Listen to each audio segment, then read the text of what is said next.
जोहार। आज के झारखंड शिक्षा समाचार में आपका स्वागत है। आज की पहली खबर के साथ झारखंड अधिविद्य परिषद यानी जेक बोर्ड के द्वारा कोरोना को लेकर एहतियात बरतते हुए इस बार मैट्रिक और इंटरमीडिएट की परीक्षा में परीक्षा केंद्र को दोगुना करने की तैयारी है। चूंकि परीक्षार्थियों के बीच एक निश्चित दूरी बनाकर ही परीक्षाएं ली जाएगी, इसीलिए केंद्र भी पिछले साल के मुकाबले दोगुना किए जाएंगे। पूरे राज्य भर में अब तक केवल 1400 परीक्षा केंद्रों पर ही परीक्षाएं ली जाती थी, लेकिन इस बार इसकी संख्या बढ़ाकर 2800 किया जाएगा। जेक बोर्ड के द्वारा इस संबंध में तैयारी जारी है, अतः इसे लेकर राज्य के सभी जिला शिक्षा पदाधिकारी को इस संबंध में निर्देश जारी कर दिया गया है। इधर रेलवे भर्ती बोर्ड की ओर से कंप्यूटर आधारित पहले चरण की परीक्षा 28 दिसंबर से शुरू हो रही है। यह परीक्षा 13 जनवरी तक चलेगी। रांची में कुल 13 परीक्षा केंद्र बनाए गए हैं। पहले चरण में 23,47,416 परीक्षार्थी शामिल होंगे। इसके लिए देश भर में कुल 621 परीक्षा केंद्र बनाए गए हैं। रेलवे भर्ती बोर्ड की ओर से एनटीपीसी ग्रेजुएट व अनग्रेजुएट परीक्षा के लिए पूरे देश भर में 1,25,00,000 परीक्षार्थी शामिल होंगे। साथ ही बताते चले कि परीक्षार्थियों को उनकी परीक्षा की तिथि व शिफ्ट आदि की सूचना बोर्ड के आधिकारिक वेबसाइट पर जारी कर दिया गया है। इसके साथ ही परीक्षार्थियों को प्रवेश पत्र परीक्षा के 4 दिन पूर्व से डाउनलोड किया जा सकता है। इधर इंदिरा गांधी ओपन यूनिवर्सिटी ने जुलाई 2020 सत्र में नामांकन की तिथि को फिर से बढ़ाकर 31 दिसंबर तक कर दिया है। इससे पहले इग्नू के द्वारा उक्त सत्र में नामांकन की अंतिम तिथि 15 दिसंबर तक निर्धारित किया गया था। यह जानकारी इग्नू अध्ययन केंद्र डॉक्टर जगन्नाथ मिश्र कॉलेज जसीडीह देवघर के समन्वयक डॉक्टर राधाकृष्ण चौधरी ने दी।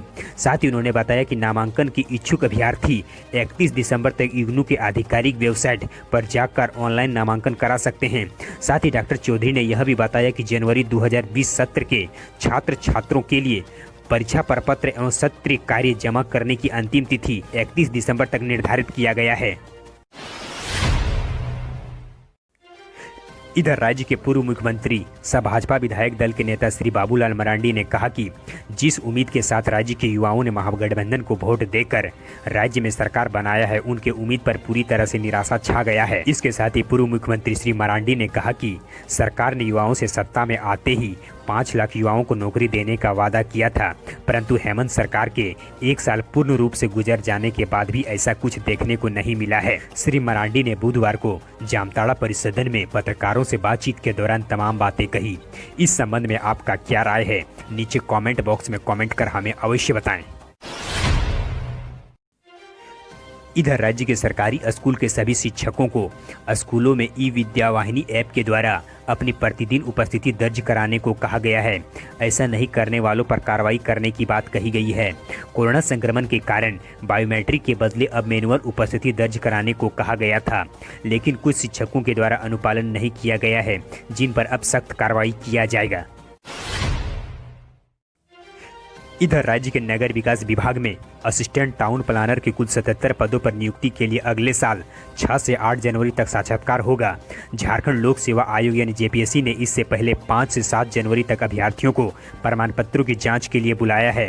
आयोग के द्वारा इसके लिए कॉल लेटर अलग से नहीं भेजा जाएगा। अभ्यर्थी इन्हें आयोग के वेबसाइट से डाउनलोड कर सकेंगे। साथ ही बताते चलें कि आयोग ने इन पदों पर नियुक्ति के लिए आवेदन देने वाले अभ्यर्थियों में से कुल 137 आवेदन को विभिन्न कारणों से रद्द कर दिया है।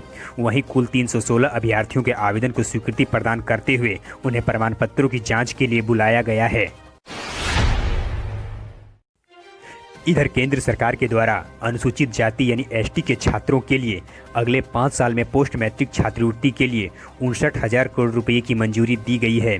इसमें करीब देश भर के 4 करोड़ छात्रों को लाभ मिल सकेगा, उनके जीवन में बदलाव आएगा। प्रधानमंत्री श्री नरेंद्र मोदी की अध्यक्षता में बुधवार को केंद्रीय मंत्रिमंडल की आर्थिक मामलों की समिति की बैठक में मंजूरी प्रदान की गई।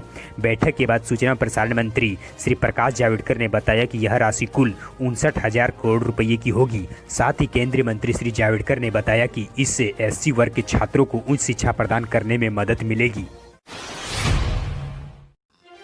इधर राज्य के झारखंड संयुक्त प्रवेश प्रतियोगिता परीक्षा परिषद ने नीट 2020 प्रतियोगिता परीक्षा के आधार पर राज्य के मेडिकल कॉलेजों में प्रवेश के लिए फाइनल राज्य मेधा सूची को जारी कर दिया है। इस मेधा सूची के आधार पर राज्य के MBBS, BDS और BHMS कोर्सों में दाखिले के लिए काउंसलिंग की प्रक्रिया होगी। परिषद के मेधा सूची के अनुसार से राज्य में राहुल कुमार ने 99.96% अंकों के साथ सर्वोच्च स्थान को प्राप्त किया है। इसके साथ ही परिषद ने नीट परीक्षा 2020 में शामिल होने वाले कुल 2867 विद्यार्थियों की सूची को जारी किया है, जिन्हें विभिन्न मेडिकल कॉलेजों में BDS, MBBS तथा BHMS कोर्सों में दाखिले के लिए काउंसलिंग की प्रक्रिया को शुरू किया जाएगा। इधर राज्य के विश्वविद्यालयों में शिक्षकों के 566 बैकलॉग रिक्त पदों पर नियुक्ति के बाद अब कुल 1232 रिक्त पदों पर नियमित नियुक्ति की प्रक्रिया झारखंड लोक सेवा आयोग यानी JPSC के द्वारा शुरू की जा रही है। आयोग के द्वारा पूर्व में मंगाए गए आवेदन के आधार पर 552 असिस्टेंट प्रोफेसर के रिक्त पदों के लिए इंटरव्यू के साथ साथ 680 नए रिक्त पदों पर भी जनवरी 2021 में नियमित रूप से नियुक्ति से संबंधित विज्ञापन जारी करने की संभावना है। साथ ही बताते चलें कि आयोग के द्वारा विश्वविद्यालय में नियमित नियुक्ति के 552 रिक्त पदों पर 15 जनवरी 2019 से ही रोक लगाई गई है, जिसे अब नए सिरे से प्रारंभ की जा रही है।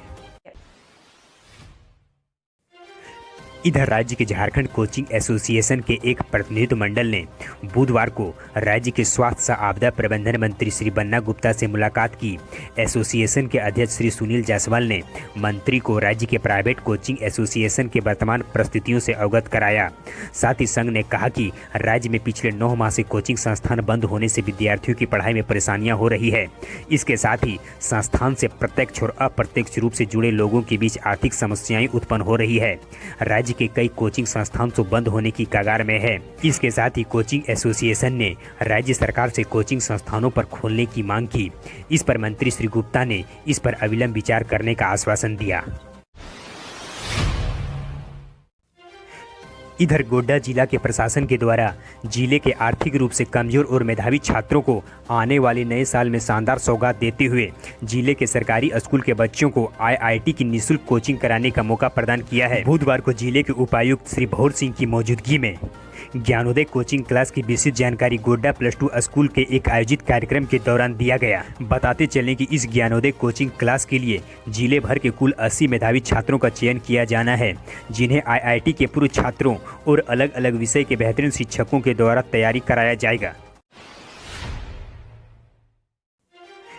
इधर राज्य के विनोद बिहारी कोयलांचल विश्वविद्यालय के परीक्षा विभाग के द्वारा आज 25 दिसंबर के बाद कई कोर्स के रिजल्ट को जारी किया जाएगा।